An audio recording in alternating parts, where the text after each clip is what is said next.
Welcome back to The Creepy Walker. Settle in, get comfortable, and let these stories carry you somewhere quiet. Every story here is made for one purpose, to help you drift off and fall asleep. No jump scares, just slow, dark, and cozy storytelling right before bed. If you enjoy what I do here, please like this video and subscribe. It helps more than you know. And drop a comment, letting me know where you're listening from. I love seeing where you all are from. I don't run any ads on this channel. Not a single one. These videos are completely free for you, and I want to keep it that way. If you'd ever like to support me financially, I have a Patreon. The link is pinned in the comments and in the description below. Even the smallest support means everything and keeps this channel alive. Now, get comfortable. Close your eyes if you'd like. Let's walk. My girlfriend got a forestry job up north in the summer of '98, and I had nothing keeping me where I was, so I went with her. That's the part you need to know. She had the job. I was just there because she was there. The posting came with accommodation, which was the only reason we could afford to do it. A maintenance cabin near Lac du Prez, in Quebec, sublet from a couple named the Tremblays who used it on weekends and spent the rest of the time in ruin. We never met them in person. Everything was handled through a cousin of theirs who gave us a key in a gas station parking lot and told us to leave the porch light on when we arrived so he'd know we got in okay. We left it on. We never heard from him again.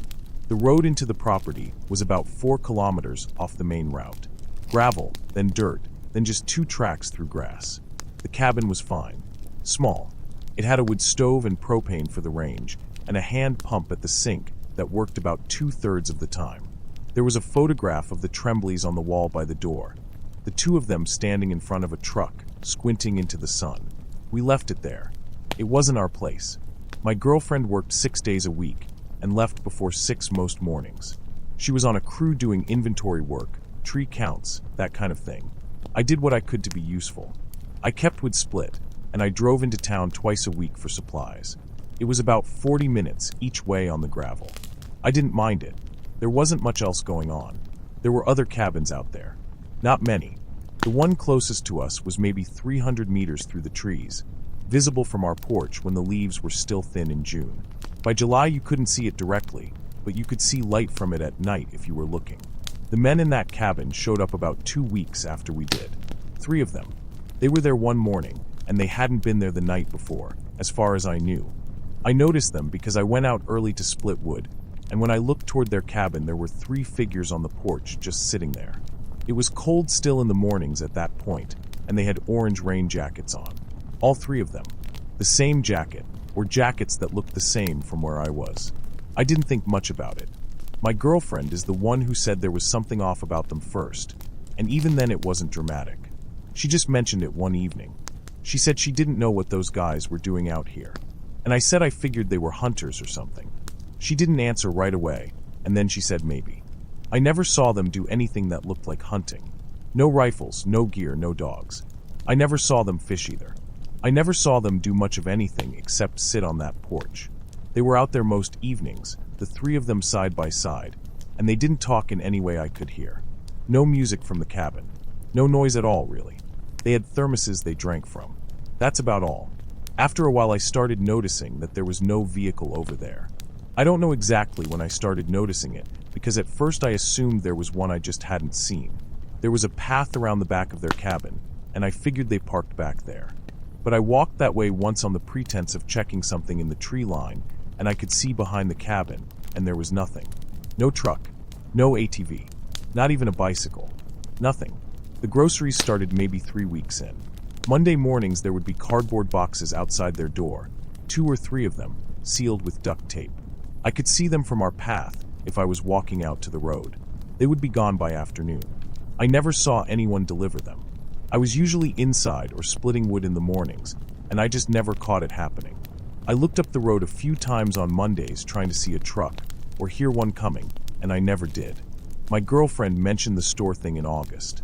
She did a run into town without me one afternoon, and when she got back she was quiet for a bit, and then she told me one of the men from the other cabin had been in the same store. She said she noticed him in the first aisle, and then he was in the next aisle when she moved, and then the next one after that. She said he was carrying a jar of instant coffee the whole time, and he never put it down, and she didn't see him buy it. She said he didn't do anything. He didn't say anything to her. He just moved when she moved. She said she paid and left quickly, and she wasn't sure if she was overreacting. I told her she probably wasn't. I tried to think about the logistics of that. If he didn't have a vehicle, then he would have had to get a ride into town or walk out to the main road and catch one somehow. It was 40 minutes by car. I didn't know how he'd gotten there or how he'd gotten back. The clicking started sometime in mid-August. I'm a light sleeper, and I was waking up anyway because of the heat. It had gotten humid in a way that made it hard to sleep. And one night I heard something outside. A clicking sound. Metal on metal, kind of. Rhythmic but not perfectly rhythmic. Like something being done by hand, rather than a machine. The first couple of nights, I convinced myself it was an animal, or the cabin settling, or something with the stovepipe. I didn't go outside. Then one night it was clearer than usual, and I lay there trying to figure out the pattern. One click, then a pause, then 2 clicks, then a pause. It kept going like that. Not forever. Maybe 10 minutes, and then it would stop. It took me longer than it probably should have to figure out where it was coming from. The propane tanks were on the side of the cabin, 2 of them, chained to a bracket on the exterior wall. They had valves. The sound was coming from there. I want to be clear about what I did and didn't do at this point. I didn't go outside immediately.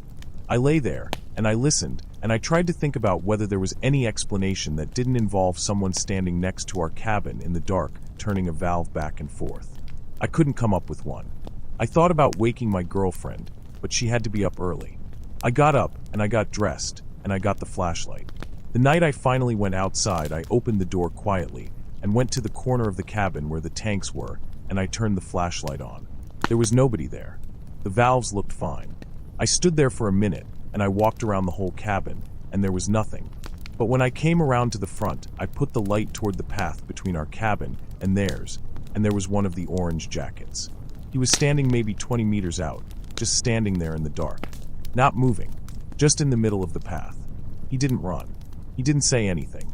He looked at me for a second, and then he brought one finger up and held it in front of his mouth, like a shushing gesture. Slow, deliberate. And then he just stood there with his hand still raised. I looked past him toward their cabin. It was foggy that night, and the distance made it hard to see, but I could see 2 shapes on their porch. The other 2, just standing there at the railing looking this way. I went back inside. I locked the door, which was something I had not been doing because there was not much reason to out there. I sat down at the table, and I stayed there until it started getting light. I didn't tell my girlfriend that night. I told her the next morning before she left. She listened, and she asked me what I thought we should do. I said I didn't know. She said maybe we should call someone, and I said who. We thought about it. We didn't call anyone. I want to explain why. I've thought about this since. The thing is, there was nothing to report that sounded like anything. 3 men staying in a cabin near us. Someone in a store. A noise at night that I had no proof was them. A man standing on a path who didn't threaten me or speak to me. A gesture that could mean 100 things. None of it was a crime that I could name. What I kept coming back to was the valves.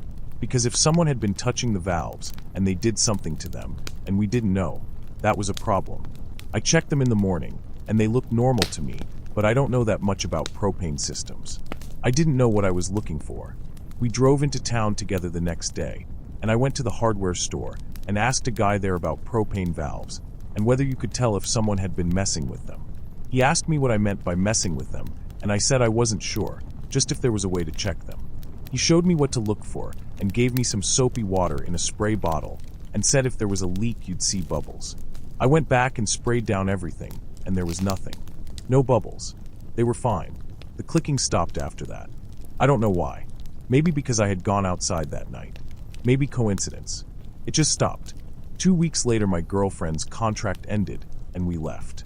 That was the plan all along. The job had an end date. We didn't leave early. The morning we packed the truck, I looked over toward their cabin. 2 of the 3 were on the porch. Same jackets. Same positions. I couldn't tell if they were looking at us or at the tree line. We drove out on the gravel road, and I watched in the mirror until the trees covered everything. I've looked up Lac du Pré since. I've looked for anything about incidents out there in 1998 or after. I've looked for the Tremblays, which is not an unusual name in Quebec, so that didn't go anywhere. I don't know if those men were still there after we left. I don't know what they were doing out there without a car. I don't know who brought the boxes on Mondays, or why they were sealed with duct tape. I don't know what the man on the path wanted me to understand by that gesture. I've told this to a few people over the years, and most of them want me to have a theory. They want me to say what I think it was. The best I can do is say I think they were watching the cabin specifically, not the forest, not us in particular, though maybe us too by the end. I think whatever they were doing, they had been doing it for a while before we showed up, and they kept doing it while we were there. What it was, I have no idea. I've thought about it for a long time, and I don't know.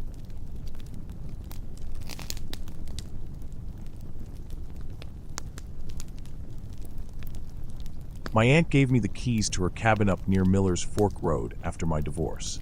That's the setup. She didn't make a big thing of it, just said I could use it through the winter if I needed somewhere quiet, and I said okay.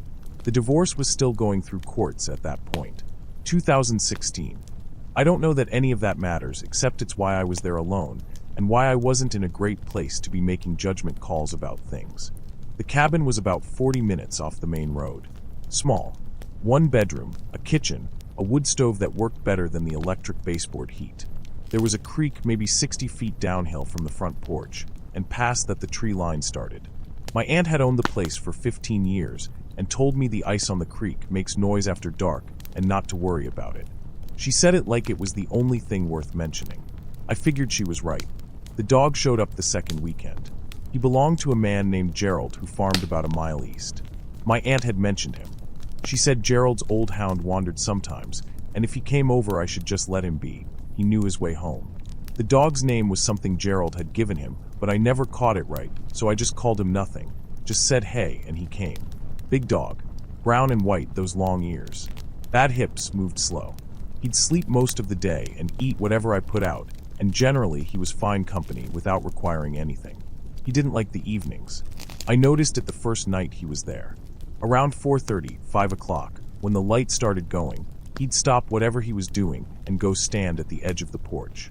Not barking, just standing there facing the creek with his tail low.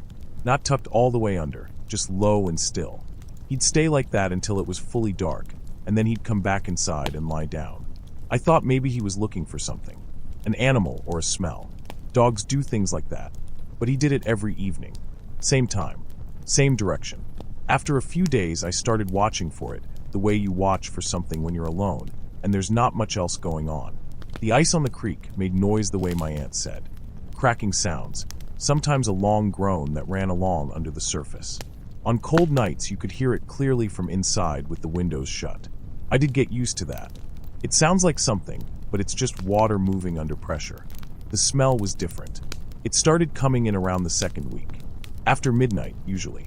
Hard to describe. Like cold metal, like if you held a handful of pennies and then went outside in January, something like that, but also damp and like dirt that's been frozen and then turned over. It wasn't a strong smell, not something that hit you when you walked in a room. More like you'd be sitting there, and then you'd realize it had been there for a few minutes already. I checked the wood stove. I checked under the sink. I went around the outside of the cabin with a flashlight. Nothing I found explained it. The windows were old and didn't seal well. I put towels along the sills. Didn't help. I don't know what it was. I looked into it a little, searched some things on my phone when I had signal. I thought maybe it was something to do with the soil or the creek, some mineral thing. I didn't find anything that matched exactly. So I stopped thinking about it as much as I could. The tracks I found maybe 3 days after that. I'd gone down toward the creek in the morning to look at something. I don't remember what, and I saw them along the bank. In the snow on the near side. They were, I don't know how to say this right, they were impressions, long and narrow and pressed deep. Spaced about 4 feet apart in a line that ran parallel to the creek bank for as far as I could see in both directions before the bank curved. They didn't look like boots. They didn't look like any animal I knew. The shape was wrong for hooves. They were more like if you took a post or a pipe, something narrow and cylindrical, and pushed it straight down into the snow repeatedly, one after another, evenly spaced, moving in a line. That was the closest thing I could come up with looking at them. I took pictures. I sent one to my cousin who hunts. He said he wasn't sure, could be a bird, some big wading bird walking along the bank. But the spacing was too wide for a bird, even a large one. He said maybe a great blue heron, but I looked those up, and it wasn't right. I looked for more tracks on the other side of the creek, but the ice was between us, and I didn't cross it. The dog wouldn't go near the bank after I showed him the tracks. I don't know if that means anything. Dogs follow the nose, not the eyes. Maybe he smelled something there already, and I just happened to see the tracks that morning. He kept doing his evening thing, standing at the edge of the porch. Every night, I started paying more attention to when exactly he'd stop. It was consistent in a way that I found hard to explain, because it wasn't tied to the light really, or it didn't seem to be. Some evenings were overcast and dark early. Some were clear. But he stopped at what felt like the same point each time. I didn't have a good enough reason to start writing down times, but I wish I had. The freezing rain came on a Thursday night. It came in fast, and by 8 o'clock everything outside had a skin of ice on it. The porch, the steps, the woodpile, the railing. The creek sound was different that night because of it, more muffled, like it was coming from farther down. I was inside heating soup on the stove because the power had flickered twice, and I didn't trust it. The dog had been lying under the kitchen table since around 5. He'd done his porch thing and come back in earlier than usual. He was restless in a way he hadn't been before, shifting around, not settling. I gave him some of what I was eating, and he took it, but then went back under the table. I heard him whine. It was quiet, more of an exhale than a sound, and I almost didn't catch it. I turned around, and he was facing the front door but pressed back, not at the door, backed up a couple of feet, his feet planted. I stood there and listened. The porch boards outside made a sound. Once, a creak, the kind that would make when weight settles onto it. Then again, one board, and then the next, which put whatever it was moving from the steps toward the door. Slow. The gaps between creaks were longer than a person's normal stride would make, if it was a person. Long pauses between each one. The dog backed up further without turning around. He went back until he was under the table again, and stayed there. I was standing in the kitchen, maybe 8 feet from the front door. The door was a wooden door with a small glass pane at the top, old wavy glass. You could see shapes through it, but not details. The porch light was on. I'd left it on because of the ice. I could see the light through the glass was still on. Then I could see that something was blocking part of it. Not moving, just there. A shape. Dark. I couldn't tell you what shape exactly because the glass distorted it, and because whatever it was wasn't entirely within the frame of the pane. It was like looking at part of something. The light around it was still on, around the edges. Just the middle of the pane was blocked. The smell came in then. Under the door, through the frame, I don't know. The same smell. The metal and the cold dirt. Nothing happened for a while. I didn't move. The dog didn't move. I don't know how long it was. It felt long. Then the doorknob moved. It turned slowly, maybe halfway, and then stopped. Not all the way. Not a full attempt. Halfway and then nothing. It stayed there. I did not open the door. I'm not going to tell you I was calm, because I don't know what I was. I know what I did. I didn't move from where I was standing. I kept my eyes on the doorknob and on the glass pane. After a while, I don't know how long, maybe 10 minutes, maybe 30, the shape in the glass wasn't there anymore. The light was even again across the whole pane. I didn't hear the porch boards again. I didn't hear anything except the creak and the ice and the dog breathing under the table. I didn't go to check outside that night. I pushed a chair under the doorknob, and I slept on the couch with the lights on, and the dog came up and lay at my feet sometime in the early morning. The next day I went outside and looked at the porch. The ice had a record of everything. There were my boot prints from when I'd come in hours before. There were marks along the railing where I'd grabbed it. And there were impressions on the porch boards themselves, at the top of the steps, pressed into the thin layer of ice over the wood. The same shape as the ones I'd seen at the creek bank. Long and narrow. 2 of them close together at the top of the steps, and then one more near the door. I called my aunt that afternoon when I got signal. I told her what I'd seen. The tracks. The nights. The smell. The doorknob. I told her all of it as clearly as I could. She was quiet for a while, and then she asked if the dog was still around, and I said yes, and she said okay, good. She didn't offer an explanation for any of it. She said she'd come up the next week to take a look. I said I'd probably head back before then. She said she understood. I left 2 days later. I don't know what made the tracks. I don't know what was on the porch. I know the doorknob turned and then stopped, and that whatever turned it either couldn't get in or decided not to.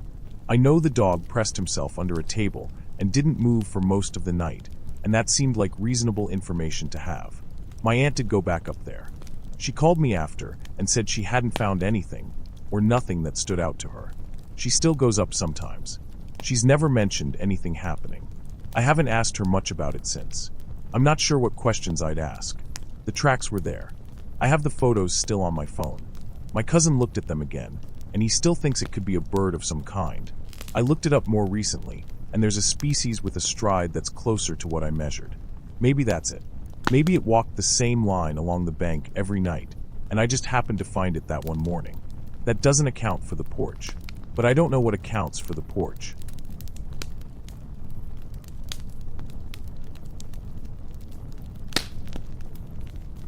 So I had been talking to this guy online for about 8 months. We met on a hiking forum, one of those places where people post trail reports and gear questions, and he messaged me about a boot brand I had mentioned in a comment. That is how it started. We talked every day after that. Video calls 2 or 3 times a week. He lived in Tampere, he said, which is a city in Finland, and I am from outside Edinburgh. And we had been going back and forth about when we were actually going to be in the same place. He was the one who found the cabin.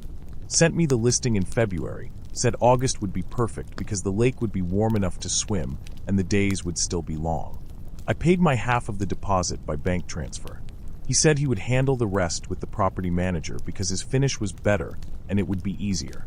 I want to say that now because it matters later. He handled the correspondence with the property manager.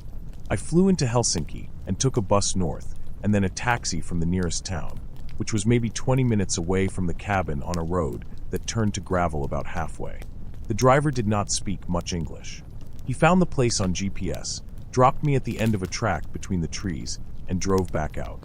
I had 2 bags and a box of groceries I had bought at a supermarket near the bus station because I did not know what would be stocked there, and I did not want to be stuck without food. The property manager had sent me an email with instructions. Key under a flower pot to the left of the front door. Red cabin, birch trees, sauna behind it down by the water. It was all exactly where it was supposed to be. I let myself in and it was fine, a normal small cabin, 1 bedroom, a kitchen area, a wood stove I did not need because it was August and warm. I spent the first couple of hours unpacking the groceries and putting my clothes in the wardrobe in the bedroom because I thought we would be there 2 weeks and I did not want to live out of a bag. There was no phone signal inside. I had been warned about this in the email. The email said there was weak signal near the dock, which was a short walk through the trees behind the sauna. I did not need to make any calls right then, so I did not bother. I should say there were horseflies. That is not atmosphere. That is just me explaining why I did not go outside much that afternoon. They were the large kind, and they were hitting themselves against the windows every few minutes. I stayed inside. Around 9 in the evening, I walked up toward the road because my messages to him were sitting on 1 tick, not delivering, and I wanted to check in. It stayed light until almost 11 up there in August, so it did not feel late. I got partial signal partway up the track and stopped there for a few minutes. The messages still were not going through. I kept walking toward the road to see if it was better up there. The road was a single lane gravel with a ditch on each side and trees coming in close on both sides. I got 2 bars at the top of the track. While I was standing there waiting for things to load, I noticed a car parked on the road, maybe 30 meters to the right of where the track met it, pulled in under the trees a bit. Not fully on the verge, but not blocking anything either.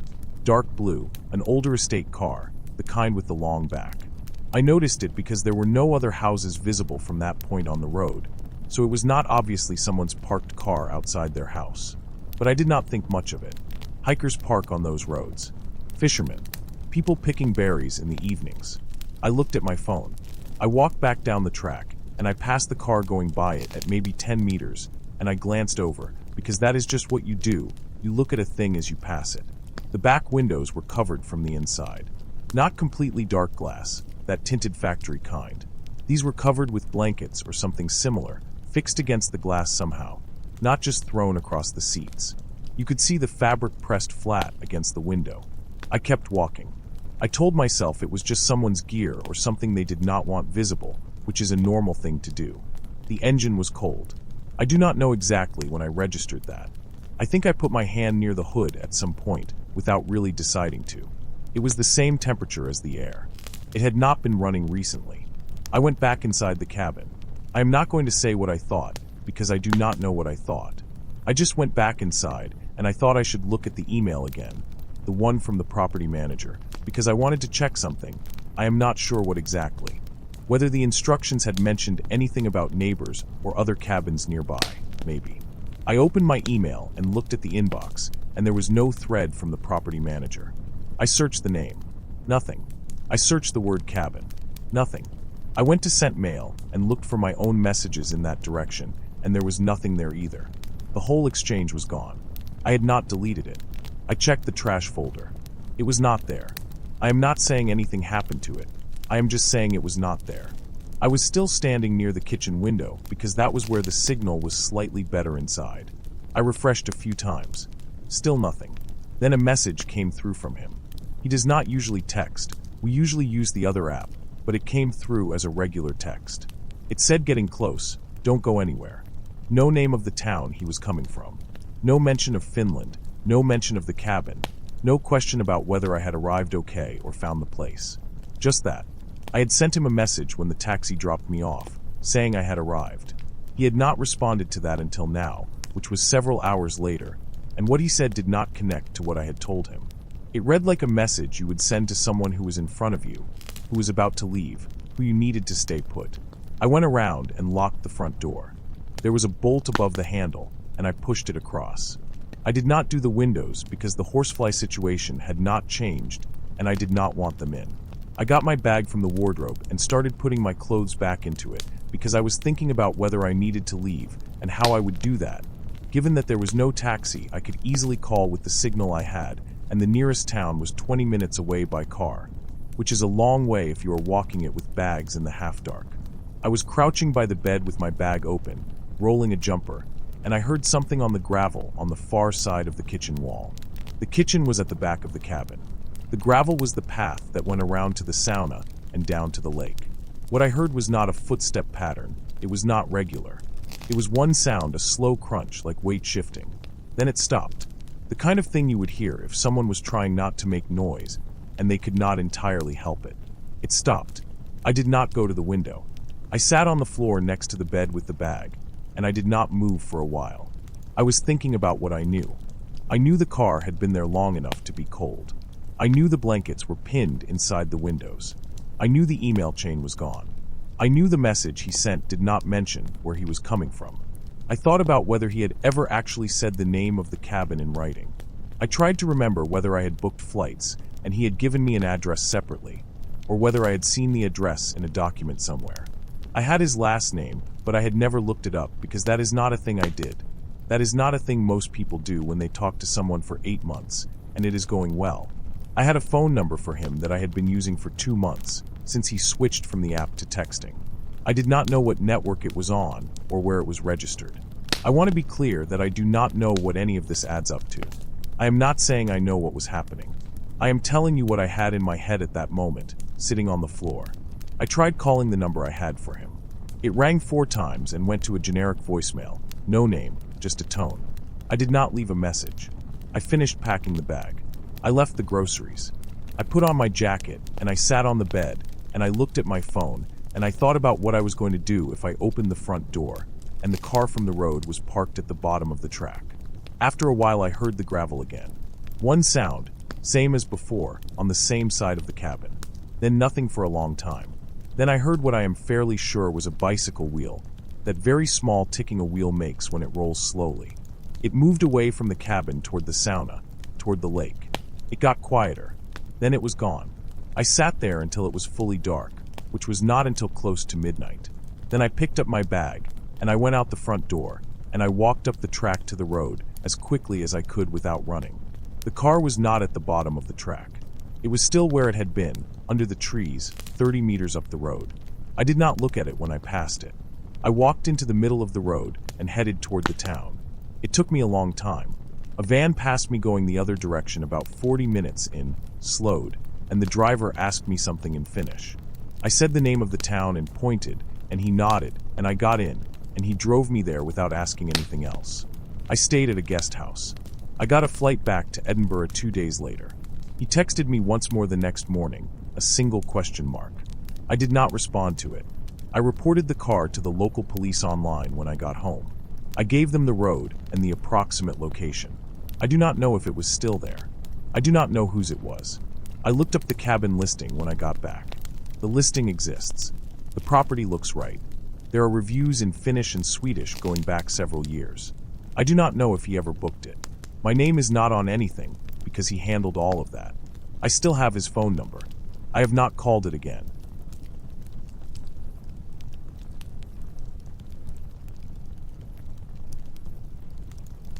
There was a caretaker job, summer of 2003, up along the Oregon coast, and I needed work bad enough that I said yes before I knew what I was saying yes to. The deal was this. The camp had been closed since the mid-90s. Some liability thing. I never got the full story. The director, his name was Paulson, he needed someone on site while the demolition permits went through because the insurance required a warm body present. That was how he put it. A warm body. He paid me in cash and drove out every 10 days with canned food in a cardboard box. 12 cabins plus the main lodge plus my cabin up on the bluff. My job was to make sure nobody broke in and to walk the property twice a day and write down anything I noticed in a log. That was the whole job. I want to say I knew something was off right away, but I didn't. First week was nothing. Fog in the mornings, gulls all day, foghorn from somewhere south of me going off every few minutes at night. Everything at that place had pulled in salt air for so long that it just sweated. The mattress in my cabin, the books left on the shelves, the walls themselves if you put your hand flat against them. Damp. Permanently damp. I stopped noticing it after a few days the same way you stop noticing a sound that doesn't change. The cabins had little wooden plaques above the doors with names burned into them. Heron, Driftwood, Seal Rock, Osprey, things like that. 8 of the 12 were on the lower flat near the tree line, and 4 were up closer to me on the bluff side. There was maybe 40 feet between any 2 of them. I walked them every morning and every evening like Paulson asked, and I wrote things like doors secure, windows intact, no sign of entry. That's what I wrote for the first 10 days. Then Paulson came with the food and the payroll envelope, and I told him everything was fine, and he nodded and said good and left, and that was the whole conversation. The morning after his first visit was when I found the doors. I came down the path from my cabin, and the first thing I saw was Osprey standing open. Not broken. The door was just open, swung back about halfway. I figured the latch hadn't caught, and the wind did it. I went and pulled it shut, and checked the latch, and it seemed fine. Then I looked up, and Heron was open. And Driftwood. I walked the whole lower row, and 6 of the 8 doors were standing open. Not all the way. Different amounts. Like they'd been opened by different people at different times, some more, some less. I shut them all. I checked every latch. I went inside each one and looked around. Nothing missing, nothing moved, no sign that anyone had been inside. I wrote it in the log. I didn't know what else to do. I went back in the afternoon to check, and they were all shut. That was fine. The next morning they were shut too, and the morning after that. The 4th morning I came down, and one of the upper cabins, Seal Rock, had its door standing wide open. Not halfway. All the way back until the hinges stopped it. I went in to check it out, and that was when I got the smell. Fish. Not old fish, not the background salt smell the whole place had. Fresh fish, sharp enough that my eyes started watering. Like someone had dumped a bucket of fresh catch in there, and then left. I looked around, and I couldn't see anything. No water on the floor, no scales, nothing. The smell was just there. I left the door open to air it out, and went back after lunch, and it was mostly gone. I wrote it in the log.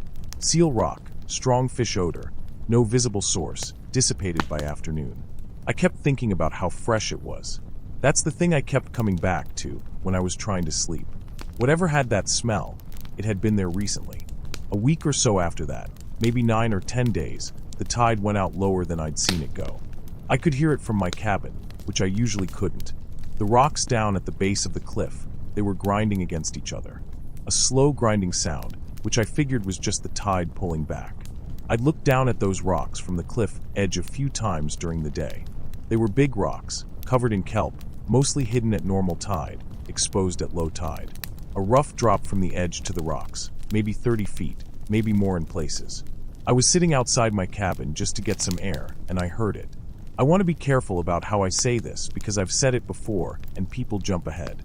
I heard breathing, coming from below the cliff, somewhere down near the rocks. Not a person breathing. Too slow, too deep, too wet. like the sound was coming through water. It would go for a few seconds, and then stop for a few seconds, and then start again. And it was moving. That's what I mean by stopping. It would stop, and then I'd hear it again from a slightly different spot, further along the cliff base, like whatever was making it was moving parallel to the cliff and stopping every few seconds. I know what seals sound like. I've heard sea lions. I'm not saying it couldn't have been something like that. I'm saying I didn't know what it was, and I stood there and listened to it for maybe 2 minutes before I did anything. I got my flashlight. It was a good one, big 4-battery thing I'd brought for walking the property at night. I walked to the cliff edge, and I pointed it down. The fog was thick, but the beam got through enough that I could see the rocks maybe 20 feet down before it went to nothing. I moved the beam along the base of the cliff, and I was looking at kelp and rock and black water, and I almost quit and went back inside. And then the beam caught something. It was pale against the dark rock, and it moved. I want to be very precise here, because I've thought about this a lot. It didn't move like it was startled by the light. It moved like it had already been moving, and the light just happened to catch the motion. It was a slow movement. It unfolded. That's the only word I have for it. Like something that had been folded down low between 2 tide pools, and then came up. Not stood up. Unfolded up. The beam wasn't steady in my hands, and the fog kept pushing through, and I lost it almost immediately. 3 seconds, maybe 4, and then just rock and kelp again. I stood at the edge for a while after that. The grinding sound had stopped. The breathing sound had stopped. It was just the foghorn and the gulls settling somewhere and the water. Then behind me, from inside Seal Rock, there was a thump. A single hard thump from inside the cabin. Like something had dropped from a height onto the floor. I turned around. The door was shut. I could see it from where I was standing at the cliff edge. Shut. I walked to the cabin. I stood outside it for a while. I put my hand on the door and pushed it open. Nothing. Nobody. The smell wasn't there this time. The bunks were how they always were.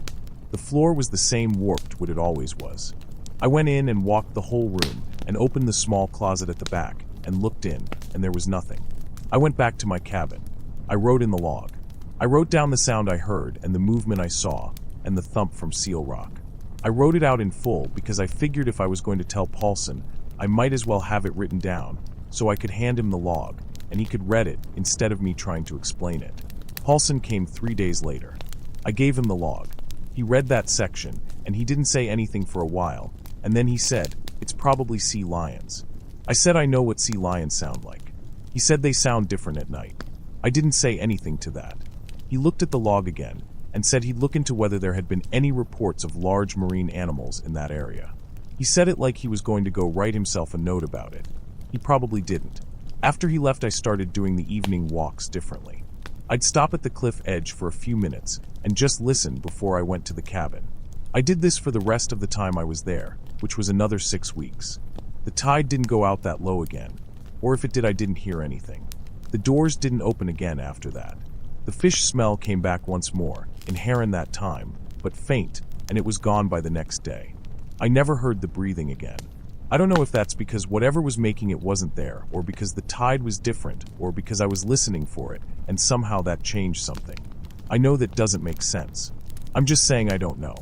The demolition permits came through in late August. Paulson called me on the camp's landline and told me I was done at the end of the month. I drove out on August 30th. The cabins were all standing when I left. I don't know when they actually tore them down. I didn't look it up. I've thought about what I saw from the cliff edge. Something pale that unfolded upward. I've looked at pictures of sea lions, harbor seals, elephant seals, all of it. I've looked at what else lives in tide pools along that part of the coast. I don't know what I saw. The beam was unsteady, and the fog was heavy, and it was maybe 3 or 4 seconds, and I've gone over it so many times that I don't fully trust what I remember seeing versus what I've added to it since. The thump from inside the cabin, I don't have a good explanation for that. The floors were warped. Something in the structure settling. I don't know. The thing that stays with me is the sequence. The sound moving below the cliff, and then stopping. The thing at the tide pools. And then immediately after, the thump from inside the cabin that had the fish smell. That sequence. I keep thinking about whether there's a way those 3 things are unrelated, and I can't fully get there, but I also can't connect them in a way that holds up. I left the log with Paulson. I don't have a copy. I wish I did, Not because it would answer anything, just because I wrote it down right after, and I think the details I wrote then are probably more accurate than what I have now. That's about all of it.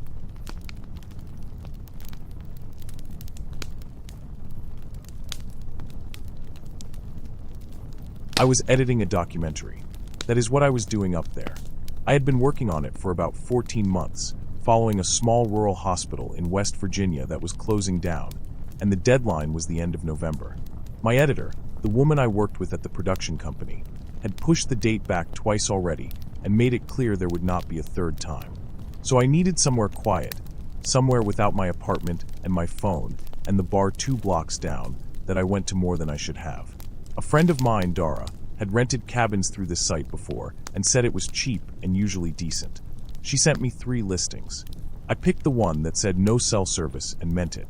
The place was called Blackwater Ridge Cabin on the listing. It was outside a town called Blackwater Ridge, which I had never heard of and which did not appear to have much in it besides a gas station and a feed store. The cabin was set back from a gravel road, surrounded by bare trees, and the listing said it slept 6, but I was going alone. It had a wood stove and a generator and decent internet through a satellite dish mounted to the back wall. That was all I needed. A desk, a screen, and a connection stable enough to pull files. I booked it for 3 weeks starting the 2nd of November. The owner's name was on the booking page. I will not write it here. He had 4.5 stars and 80-something reviews, and most of them said things like great host, very attentive, goes above and beyond. I did not read them carefully. I was in a hurry when I booked it, and I just looked at the star count. That is the honest answer for why I did not notice anything. He met me at the cabin when I arrived on a Saturday afternoon. He was a tall man, older, maybe 60 or a little past it, wearing work clothes that looked clean for a man who said he had been splitting wood all morning.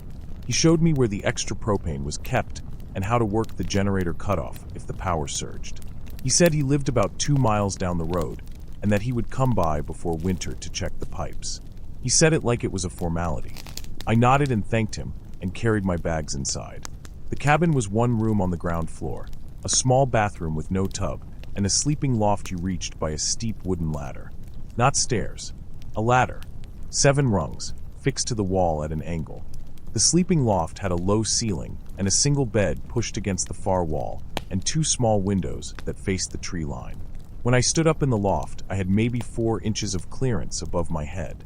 I set up my work stuff on the table downstairs near the window, got the satellite connection working, and made coffee. That first week was fine. I got up early, made coffee, sat at the table, and worked until my eyes stopped cooperating, then poured a small glass of whiskey and went up to bed. The stove threw good heat. The clock on the kitchen wall lost a few minutes every day, which I only noticed because I kept checking it against my laptop, and they kept drifting apart. I got a lot done. I was behind on 2 sequences, and by the end of the first week, I had both of them close to locked. I felt okay about it. He came by 3 times that first week, always on foot, always with some reason. The first time he brought an extra bag of salt pellets for the water softener. The second time he checked the flue on the stove and said it was drawing right. The third time he came with the split wood on a Thursday evening, and he stacked it beside the stove and started talking, and that was when I started paying attention. He said my sleep schedule had shifted.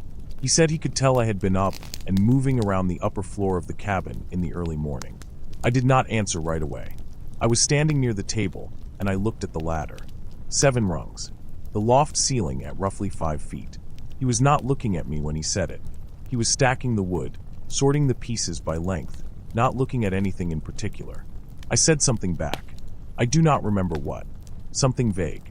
He kept talking. He said the snow would come early, the way it had in 2011 and in 1987. He said the deer stopped moving when the helicopters came over the ridge, which happened maybe twice a year. He talked like a man who had lived somewhere a long time and thought about the details of that place constantly. Then he paused near my laptop. He pointed at my screen and said I had missed a spot. The frame he indicated was not there. I had deleted that cut an hour before he arrived.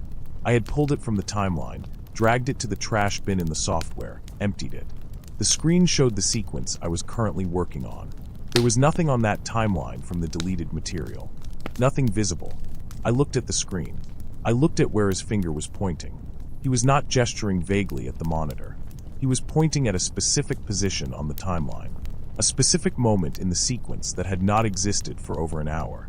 He left a few minutes after that, walked down the porch steps and into the dark, and I heard his footsteps on the gravel for about 10 seconds and then nothing. I stood in the cabin for a while. I went back to the screen. I scrubbed through the sequence slowly, both directions. There was nothing there. No ghost frame, no stray clip, nothing that should not have been there. I went to brush my teeth before bed. The bathroom mirror in that cabin was not fixed to the wall. It was a large framed mirror that hung on 2 heavy hooks. When I looked at it that night, I could see that the frame had been moved recently. There were 4 or 5 fingerprints on the inside left edge of the frame, the part that would face the wall when the mirror was hanging correctly, the part you would only touch if you had lifted the mirror off the hooks and held it. The prints were clear, not smudged, not old. I thought about the listing. I thought about the reviews. Goes above and beyond. I did not sleep well. I lay in the loft and looked at the low ceiling and listened. The trees made noise. The stove made noise. The clock in the kitchen did not tick loudly, but in the quiet it was the only sound that repeated on a fixed interval, and I counted the ticks for a while until I stopped doing that. In the morning I looked at the mirror again in the daylight. The fingerprints were still there. I took a picture of them with my phone. He came by 2 more times that week. Once to say he had noticed the satellite dish was sitting at a slight angle and he had adjusted it, which he said would improve the signal on cloudy days. The dish was mounted on the back of the cabin, not visible from the road. I had not mentioned any signal issues. The signal had been fine. The second time that week he came by in the early morning, before I had made coffee. I heard boots on the porch steps, and then a knock. He said he had been walking the property line and wanted to make sure the back gate was latched, because deer sometimes push through it. He did not ask to come inside. He stood on the porch and talked, and then left. After he left, I walked around the outside of the cabin. There was a gate at the back, in the wire fence that ran along the tree line. It was latched. I stood at the gate and looked back at the cabin and tried to think about sight lines. From the road, you could not see the back of the cabin. You could not see the loft windows from the road either. The loft windows faced the trees. I had been sleeping up there for 10 days, and I had not thought about the windows once, which I was thinking about now. I started closing the loft curtains before dark. He came by less the 3rd week, only twice. The first time he said the road was going to get bad when the snow came, and he wanted to make sure I had the caretaker number in case I got stuck. He gave me a card with a name and number on it that was not his name and not his number. He said it was a neighbor who had a plow. I thanked him. The second time I did not hear him until he was already on the porch. I was at my desk, and I heard the porch boards, and I looked up, and his face was at the window looking in. Just for a second. Then he knocked. I opened the door. He said he had been checking the exterior vent on the south side of the cabin, which could get blocked by leaves and create a carbon monoxide problem. He said he should have checked it earlier in the season. He was apologetic about it in a way that sounded practiced. He said he had cleared the vent, and everything looked fine. I thanked him. I did not know where the south vent was. I had never noticed it. After he left, I walked the cabin exterior looking for it, and found it, low on the south wall, partially hidden by the edge of the deck. You could not see it unless you knew it was there, and crouched down to look. I finished the documentary on a Wednesday, 3 days before my booking ended. I sent the file to my editor that evening. She wrote back within 20 minutes to say it looked good, and she would give it a full pass in the morning. I poured a glass of whiskey and sat at the table and felt the way you feel when something is done, which is mostly just tired. He came by the next morning. He said he wanted to winterize the pipes before I left since I was the last booking of the season. He went around to the utility closet on the side of the cabin and spent about 15 minutes in there. I watched through the window. He worked slowly. He had a small flashlight and a set of tools in a canvas bag. Before he left, he asked if everything had been comfortable. I said yes. He said he hoped the internet had held up all right considering. I asked considering what. He said the dish sometimes had issues when people moved it, trying to get a better signal themselves. He looked at me in a way that was not unfriendly.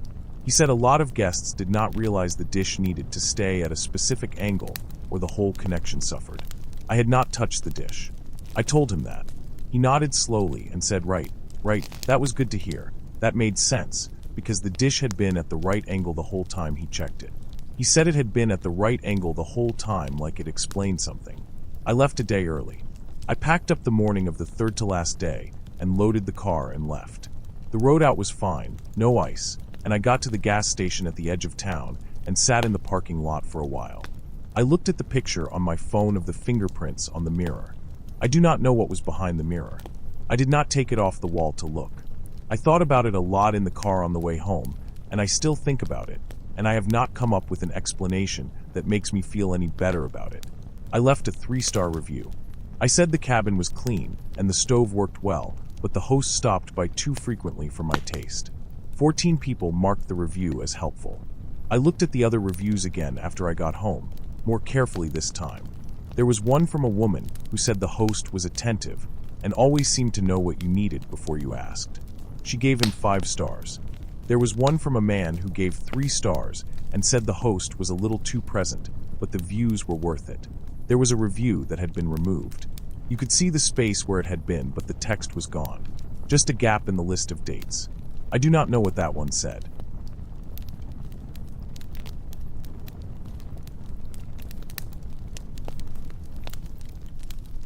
The cousin's name was Darren. He drove a white pickup with a broken tailgate, and he never stayed more than 20 minutes. That is the thing I want you to understand about Darren. He was doing his duty, and he was not unkind about it, but he was not curious either. He stocked the fridge, he walked through the rooms, he asked if I needed anything, and then he left before I could really answer. Twice a week, every week, May through August.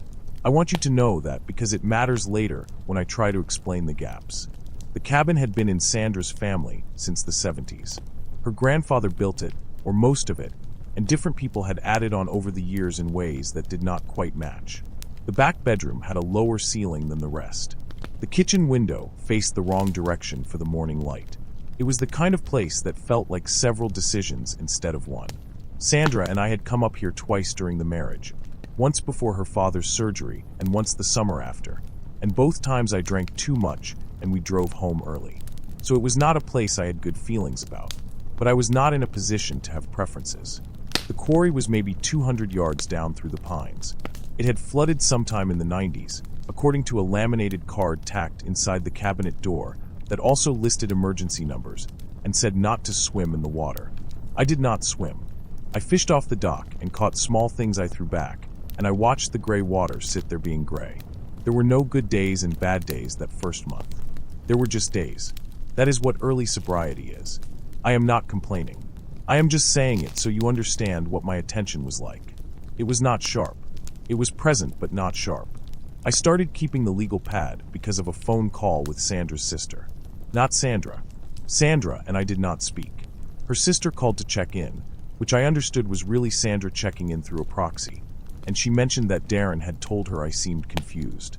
I asked what that meant, and she said he mentioned I had not remembered he had come by the previous Wednesday. I had remembered. I told her I had remembered, and she made a sound that was not quite agreement. After I hung up, I sat with that for a while. I had remembered.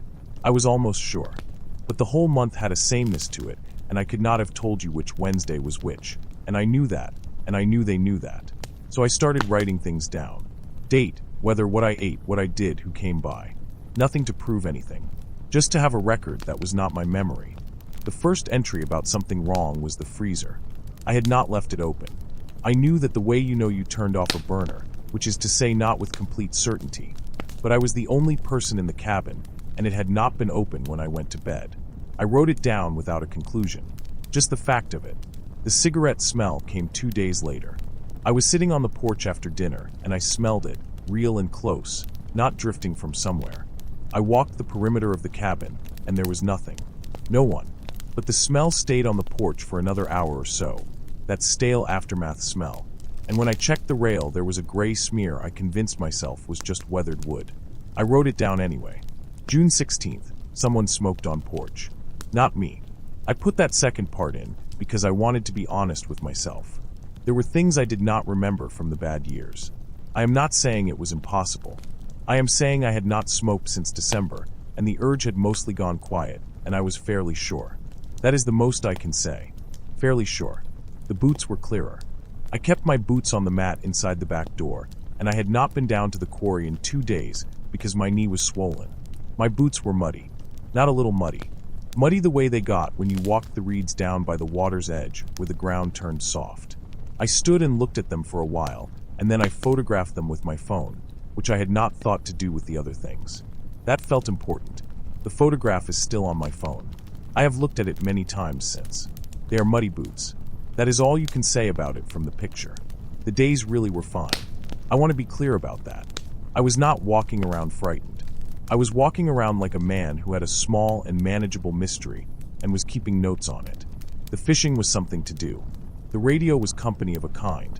I made the same 3 or 4 meals in rotation, and I slept 8 hours, and I did not drink. Those were the requirements, and I was meeting them. The wrongness was very quiet. That is what I keep coming back to. It was not dramatic.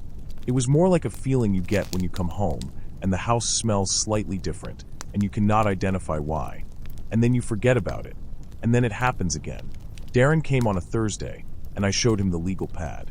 He read it the way you read something someone hands you when you do not want to hurt their feelings. He nodded and said the freezer door seal was bad on these old units. They did that sometimes. He said he sometimes had a cigarette on the porch, and he was sorry. He would stop. I asked him about the boots, and he looked at the boots, and he said maybe I had gone down to the water in my sleep. He did not say it meanly. He said it the way you suggest something to someone you are worried about. I told him I did not sleepwalk. He said I should tell my doctor about it. I said okay, and he said he would mention the freezer seal to Sandra's cousin who actually owned the property, and then he left. I sat with that for a day or two. Darren on the porch with a cigarette. That was possible. That was actually a reasonable explanation for one of the 3 things. And if I was willing to extend him that much, then maybe 2 of the 3 things had ordinary causes. I almost let it go. I think I wanted to let it go. But the boots kept pulling at me because Darren had not addressed the boots. Not really. And I kept thinking about the reed mud, how specific it was, how you had to walk a particular way down the bank to come back with that particular mud. I did not go down to the quarry for 5 days after that. My knee was a reason, but it was not the only reason. Then one afternoon I just walked down through the pines and stood on the dock and looked at the water. I was going to fish, but I did not end up fishing. I stood there, and then I walked along the bank toward the reeds the way I sometimes did. And about 30 feet before the reeds started I found the tire tracks. 2 thin parallel lines in the mud, coming in from the tree line on the south side and going to the edge. They stopped at the water. I looked at them for a long time. The quarry is probably 200 feet deep in the middle. I do not know why I thought about that. I thought about it. I walked the tree line back toward where the tracks had come from and found where they left the gravel of a service road that I had not known was there. The service road connected, maybe half a mile along, to the main road. I stood at that junction for a while, and then I walked back to the cabin. I wrote in the legal pad, June 24th, tire tracks near Reeds. Bicycle. Came from service road. No return tracks. I underlined that last part, and then I thought that was dramatic, and I put the pad away. That night it rained. It started soft, and then it got loud, the way it does on a metal roof, and I lay in bed listening to it. I was not sleeping well by then. Not badly, just not deeply. I was up by 12:30, and I went to the kitchen for water.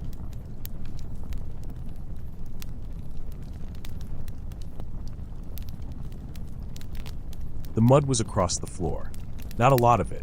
Not like someone had tracked in deliberately. Just a line of it, partial prints, bare feet from the shape of them, coming from the direction of the back door and going down the hallway.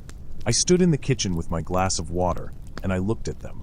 I followed the line with my eyes to where it went around the corner toward the back bedroom. My bedroom. I stood there for what felt like a long time. The rain was still loud on the roof. I did not hear anything from the hallway. I did not hear breathing or movement or any of the things you would expect if you were hearing a story. I heard the rain and the occasional pop of the roof metal. I stood in the kitchen. Eventually I turned on every light in the cabin. I went through every room. The front room, the bathroom, the back bedroom, the small storage room off the kitchen that was half full of Sandra's grandfather's fishing equipment. I opened closets. I looked under the bed, which felt stupid, but I did it. The windows were all latched from the inside. The back door was locked. The front door was locked. I was alone in the cabin. In the morning, the mud had dried. I photographed it. In the photograph, it looks like dirt on a floor. You cannot really make out the shape of anything. I called Darren that morning and told him what I had found, and he was quiet for a moment, and then he said he thought maybe I should talk to someone. I asked what he meant, and he said a professional, someone I could talk to about what I was experiencing. I said I was talking to him about what I was experiencing, and he said he meant a doctor. I told him I had a doctor. He said okay, and we hung up. I packed a bag that afternoon. Not everything, just what I needed for a few days. I told myself I was going to drive into town and stay at the motel and let things settle. I drove to the end of the service road and sat there with the engine running for about 10 minutes. Then I drove back to the cabin and unpacked. I do not know why I did that. I have thought about it. Part of it was that leaving felt like confirmation of something, though I could not have said what. Part of it was that I had nowhere else to go that would not involve explaining things to people. And part of it, maybe, was that I wanted to know. I wanted to be there the next time something happened, to be awake for it, to have something I could point to. Nothing happened for 9 days. I kept writing in the legal pad. Normal entries. Weather. Meals. Darren's visits. I slept lightly, and I kept the lights on longer than I needed to, and I checked the floors every morning. Nothing. On the 9th day, I found the legal pad had been moved. I had left it on the kitchen table, and it was on the counter. That could have been me. I put things down in the wrong places sometimes, especially tired. I wrote it down anyway. July 7th, pad moved. Probably me. That is the thing I could not get past. The probably. Every item on that list was probably me. Probably left the freezer open. Probably walked in my sleep. Probably moved the pad. And if it was probably me every time, then it was probably me every time. That is how probability works. But the boots were not probably me. The tire tracks were not probably me. The footprints going toward the room. I stayed until August. Darren kept coming twice a week. I kept the legal pad. Nothing else happened that I could not explain, or could not almost explain. I drove home at the end of the summer and gave the key back to Sandra's cousin through Sandra's sister, and I never went back. The legal pad is in a box in my closet. I have not looked at it since I got home. I know what it says. I wrote it down because I wanted a record that was not my memory, and the record says what it says, and my memory says what it says, and I do not know how to make them agree with each other, or if they need to. The tire tracks stopped at the water. I keep thinking about that. No return tracks. Just the 2 thin lines going in and stopping at the edge. The quarry is deep. I told you that. I do not know why I keep thinking about it, except that it is the one thing I did not write down an explanation for, probable or otherwise. I just wrote what I saw.